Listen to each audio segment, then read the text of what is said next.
Well, congratulations on a phenomenal win. Thank you. Now, unfortunately, when I came out with the guy from Channel 8, Yeah. things were looking so good.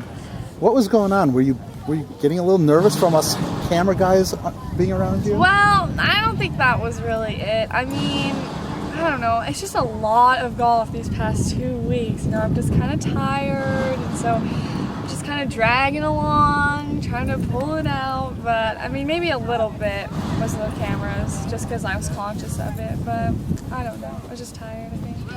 Now, at one point, soon thereafter, you were down 2. What was going through your mind? I didn't know if I could get it back. I mean, it was a toss-up. I wasn't sure if I could come through, but I mean, I've done it before, so I was like, well, you know, all I have to do is make a couple birdies, and so I did. Any pivotal holes in your mind? It was just chugging along? Yeah, I guess number 4, the par 5. Uh-huh. That one kind of shook me up a little bit, but I kind of came out from that. Now, on that hole, did you go down 1? Yes. And then you lost the next hole as well, which is the par 3. At what point did you think you were starting to get some momentum and come back? After 7, I won 7, and then I thought that,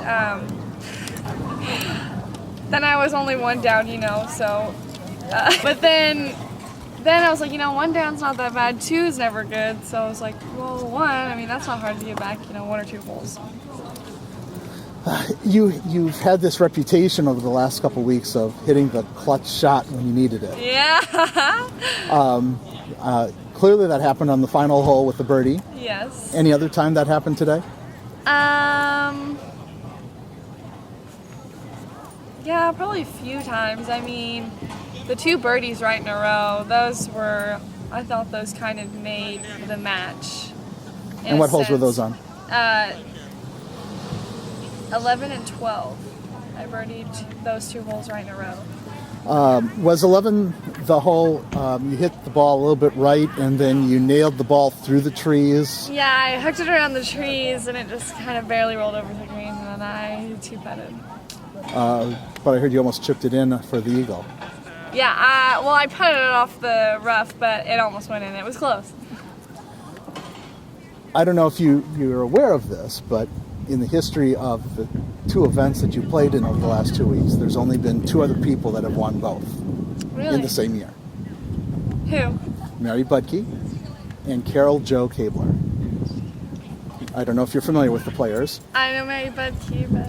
Carol Jo Kabler actually went on to play in the LPGA. She won in it was either 1955 or 1956. Wow. She won both in the same year.